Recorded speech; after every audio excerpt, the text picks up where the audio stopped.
principle of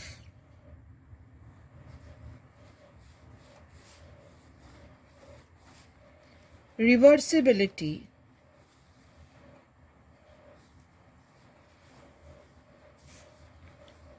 of the path of light.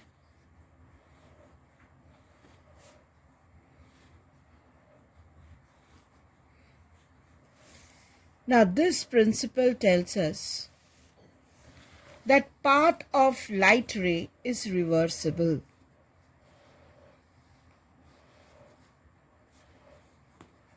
Path of light ray is reversible. Now, for example, if we have two medium separated by a surface SS dash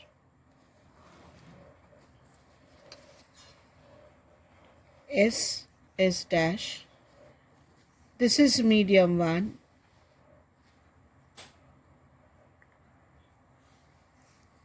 say this is an optically rarer medium,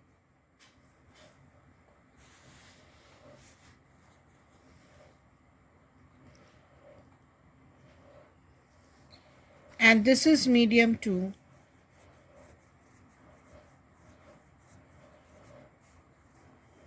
This is an optically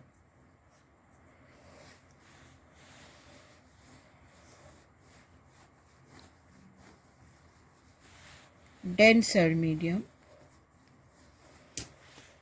Say a ray of light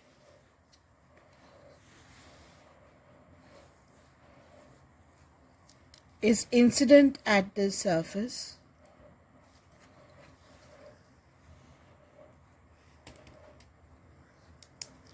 This is my normal.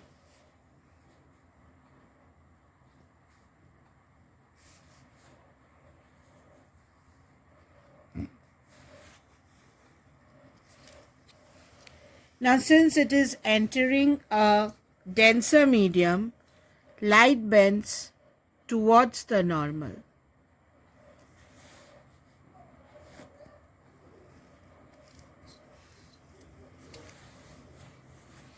This is my angle of incidence I. This is my angle of refraction R.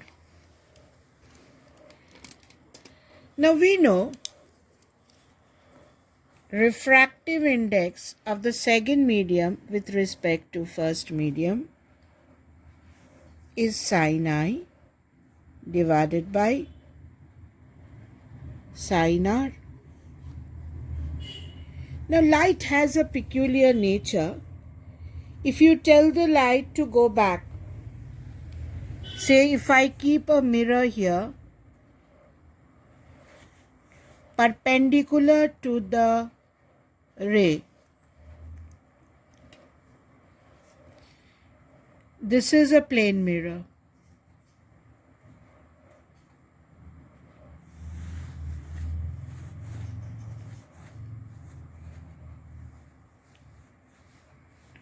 Now in plane mirror, what we know, that if you have a plane mirror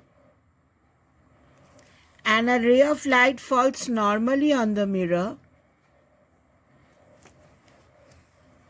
this is a plane mirror, and if you have a ray of light falling normally, it goes back along the same path. Since this angle is 90 degree, this light will also go back along the same path. Now, principle of reversibility tells us that the path is reversible. Light will go back along the same path. It will go back in this direction. If light is told to go back, it will go on in the same direction it has come. In this case, my angle of incidence becomes R, and angle of refraction becomes I. Now we can say refractive index of the first medium. Now medium 1 becomes my second medium. So it has changed. Now light is going from medium 2 to medium 1. Now my angle of incidence is R. So my angle of incidence is R and angle of refraction is I.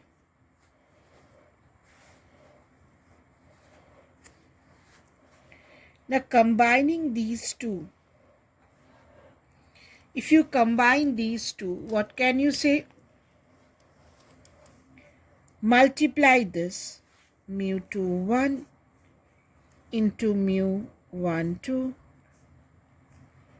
is sin I divided by sin R into sin R by sin I. Now R cancels, I cancels, this is 1. Therefore we can say refractive index of 2 with respect to 1 into refractive index of 1 with respect to is 1. Therefore we can say refractive index of 2 with respect to 1 is 1 by refractive index of 1 with respect to 2.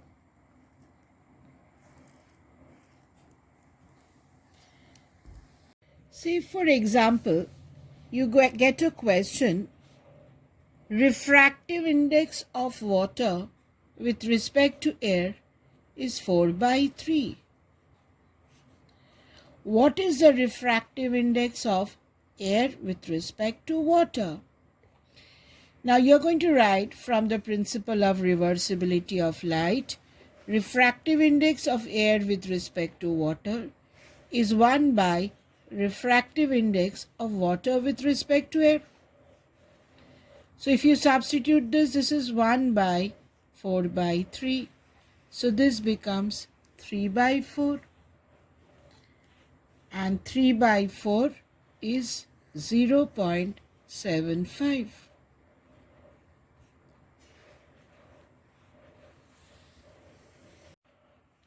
Refraction of light through a rectangular glass block.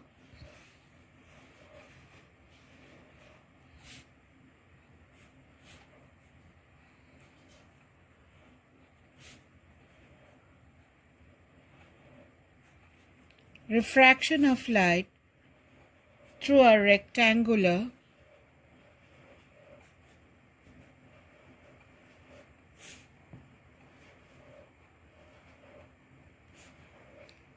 glass block.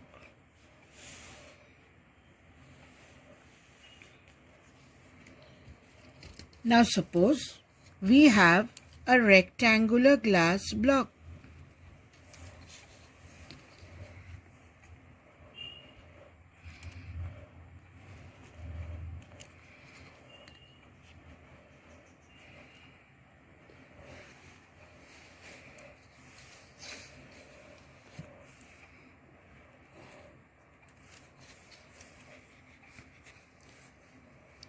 Say it is A, B, C and D.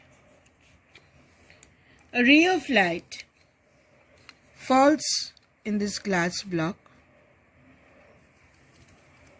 and if the glass block wouldn't have been present, light would have got out straight.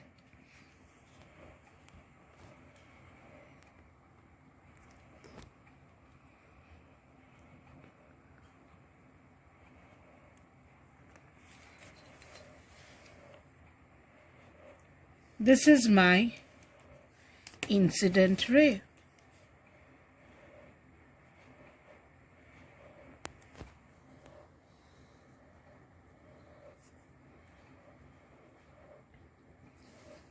This is my glass. This is air. And this is again air. Now this is my normal.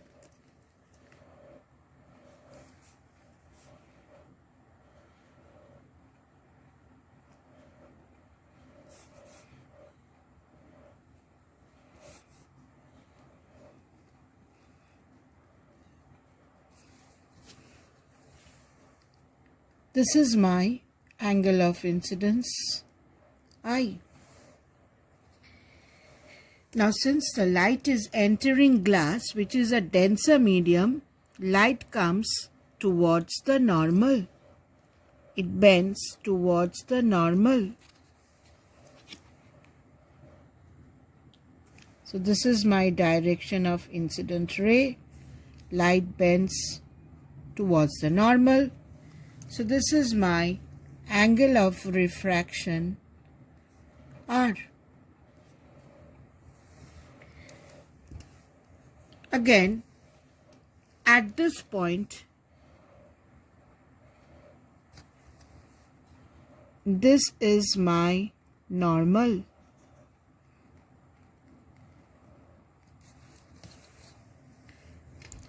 So this line, this is my refracted ray.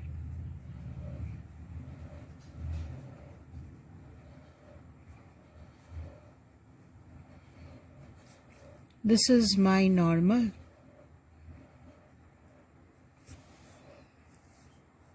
Now if this angle is R, then this angle is also R, because they are alternate angles. Now if you apply the law of refraction over here, refractive index of glass with respect to air is sin I by sin R. Now here, if the light moves out at an angle of emergence E, then you can say second medium is air, refractive index of air with respect to glass. Now my angle of incidence is R, sin R by sin E, if the angle of emergence is E. Now we know from the principle of reversibility of light, mu G A into mu A G is 1. Therefore, mu G A is 1 by mu A G. Now, if you compare these two, mu G A is sin I by sin R. That is equal to 1 by sin R by sin E.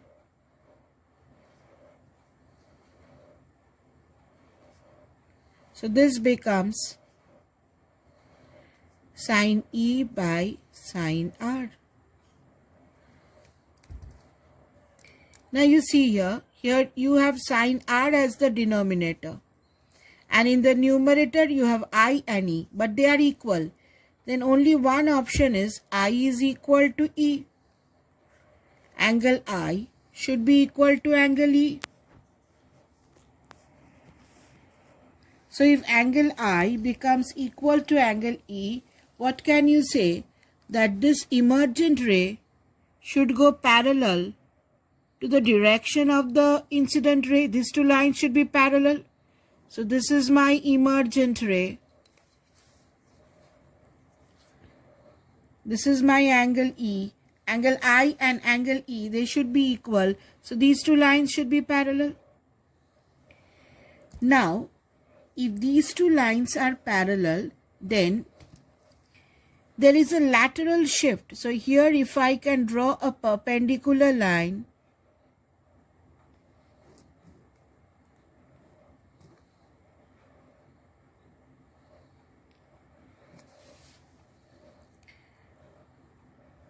this distance D, this, if I can draw a perpendicular, this distance D is called my lateral displacement. It is called my lateral displacement. Now let me name this point as P, Q, R, S. Now if this angle is I, if this full angle is I, then this full angle is I, vertically opposite angle. So what is this angle? This angle is I minus R, full angle minus R. Now if you take this triangle, triangle PRS, in triangle PRS,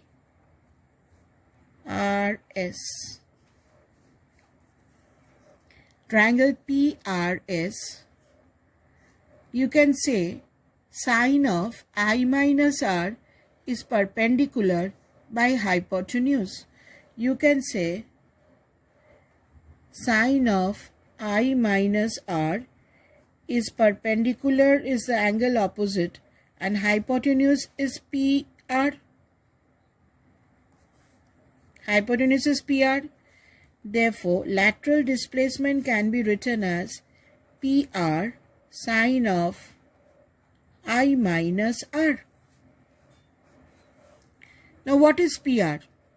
What is PR? Now in this triangle, if this is the thickness of the glass slab,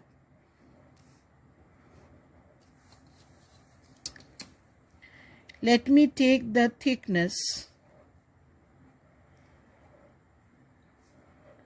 as T. Let me take the thickness of the glass slab as T in triangle PQR. In triangle PQR, we can say cos R is base is PQ, which is T. Base is PQ by hypotenuse. Hypotenuse is PR. This is T by PR. So what is PR? PR is T by cos R. And what is cos R? 1 by cos R, it is sec R. So PR is T by sec R. Now if you bring the lateral displacement over here,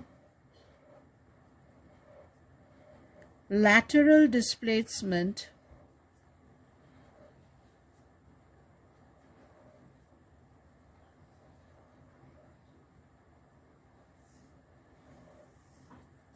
D equal to PR sine of I minus R.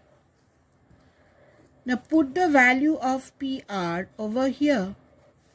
Put the value of PR over here. So lateral displacement is T sec R sine of I minus R. So if you look here, lateral displacement depends on the thickness of the glass slab. It is directly proportional. Greater the thickness, greater is the lateral displacement.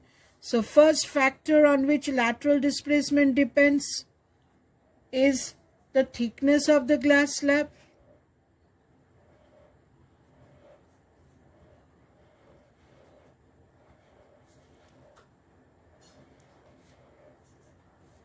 If this is T, then as thickness increases, lateral displacement also increases because they are directly proportional. Lateral displacement depends on the angle of incidence, I.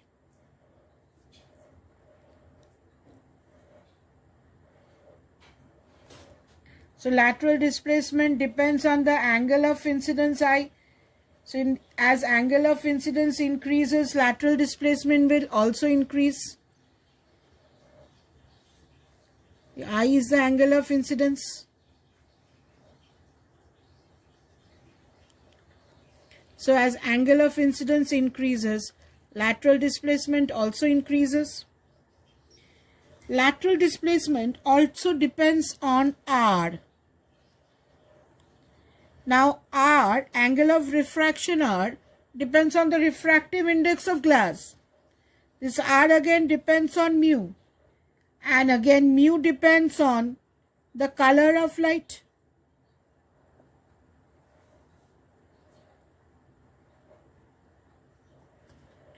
So what happens?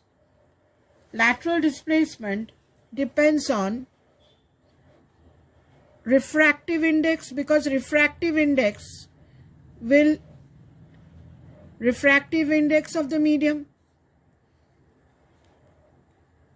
because as wavelength of light increases, refractive index decreases, and as refractive index decreases, mu is sin I by sin R. As mu decreases, R will increase. Angle of refraction will increase. Now here, as R increases, cos R, here cos R will decrease and lateral displacement will decrease. That means from here we can say that lateral displacement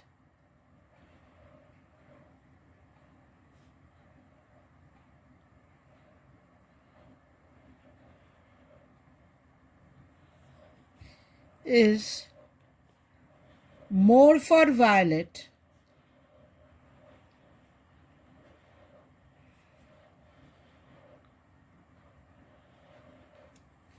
and less for red.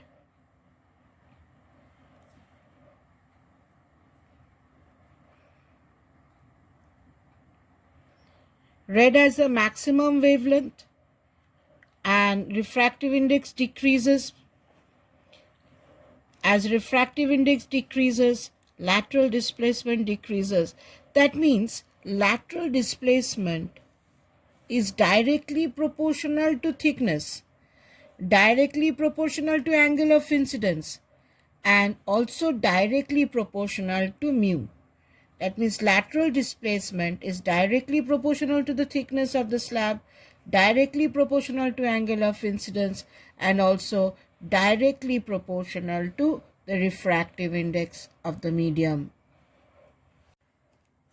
Multiple images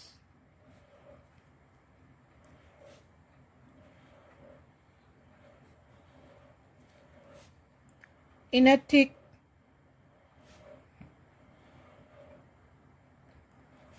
plane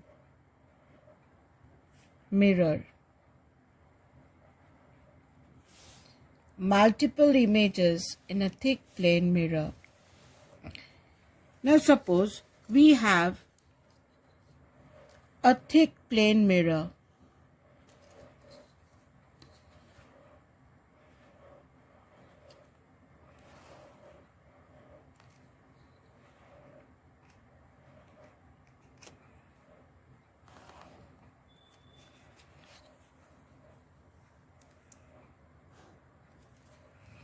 Now this is my silvered surface.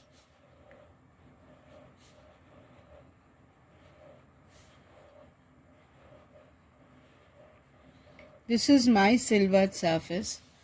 Let this be ML and this be NP. Now since this is the mirror, in this surface, reflection will occur. And since this is a transparent surface, here you will see two things. Maximum refraction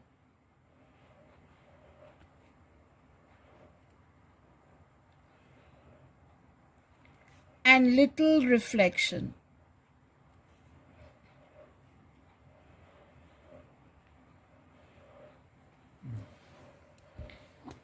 Now for example, let us consider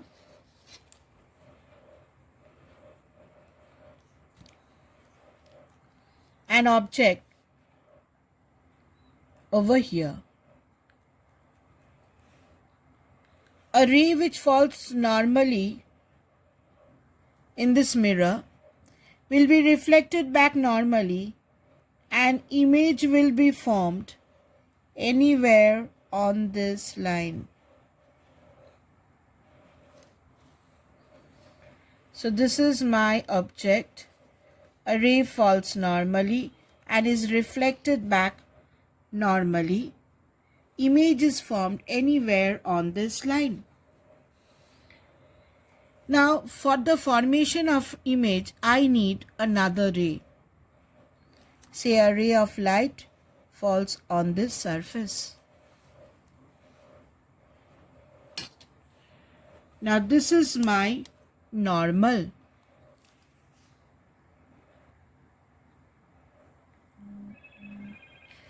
Now, what happens? At this surface, we will see maximum refraction and very little reflection. Here we will see very little reflection because this is a transparent medium. Here we will see little reflection. So this light is little. So here the light intensity is less.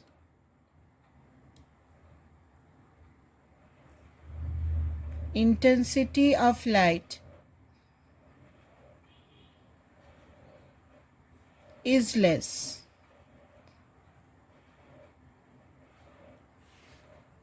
Now what happens? When this light falls on the surface, it enters a denser medium. So light bends towards the normal.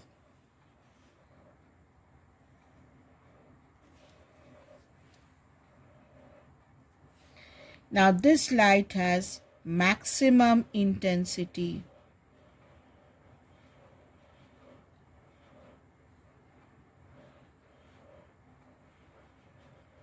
Because this is a transparent surface, refracted light is maximum. Now here again what happens? Let me draw my normal.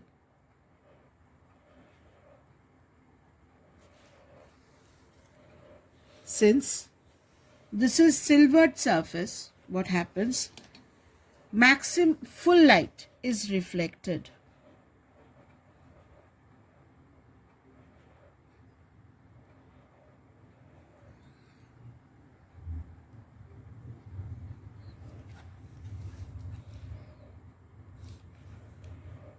Here maximum light is reflected because it is silvered.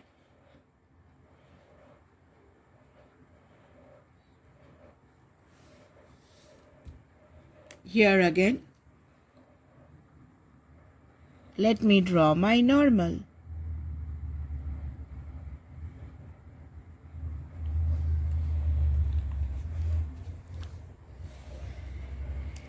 Now, since this is a transparent surface, what happens?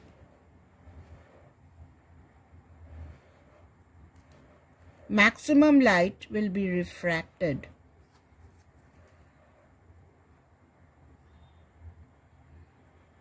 Maximum intensity of light will move out by refraction. And what happens? Very little amount of light will be reflected. Very little amount of light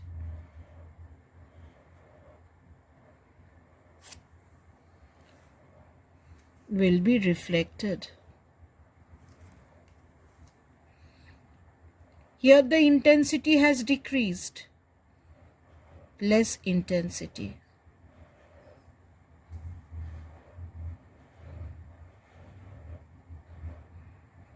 Because maximum light has moved out. Here again, I draw my normal. Now whatever light has come over here will be reflected.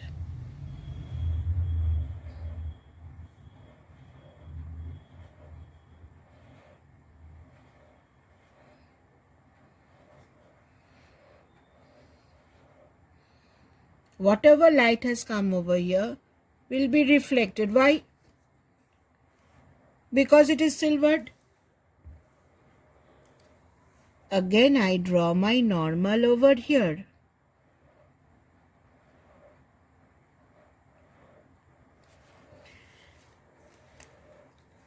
Here, whatever light has come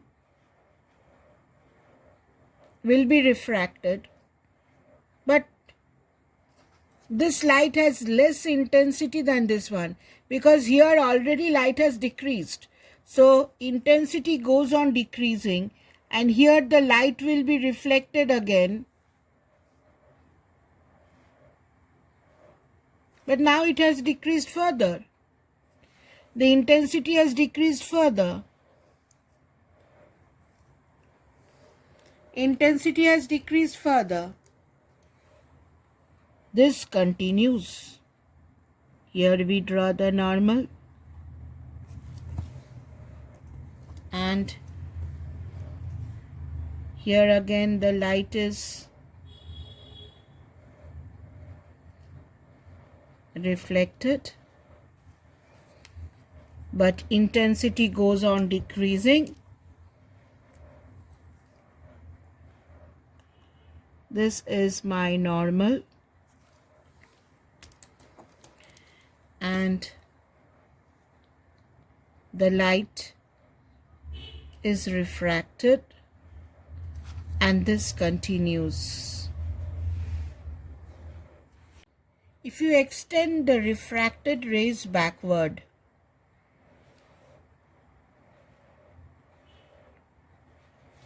here is my first image I1.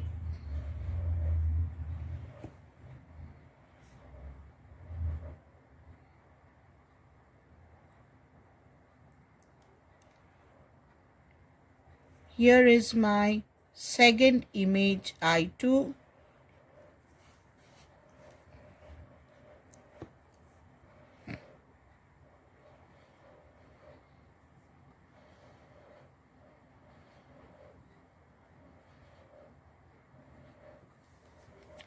Here is my third image I3, and so on. Now, at this point, maximum intensity of light have come and maximum intensity have been reflected. So at this point, if you see, we see light suffers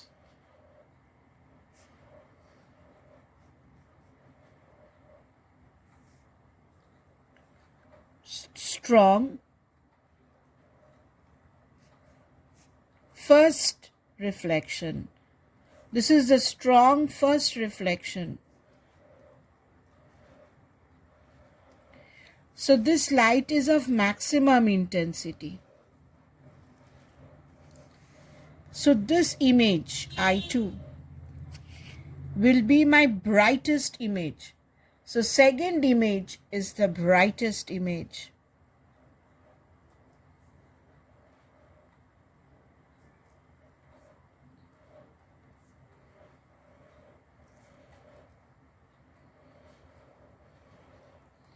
Second image is the brightest image, because it is due to the light suffering. Because it is due to the light suffering, strong first reflection at the silvered surface PN. At the silvered surface.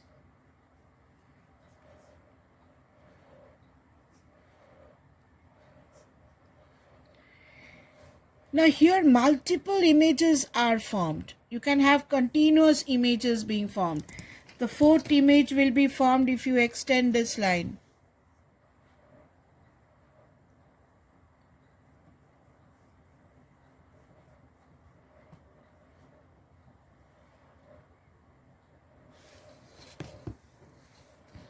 This will be my I4. But the problem is, the intensity of light has now decreased. So what happens? The images will have, in this direction, gradually decreasing brightness. brightness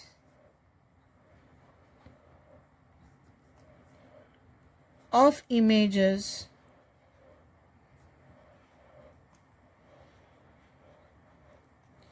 will gradually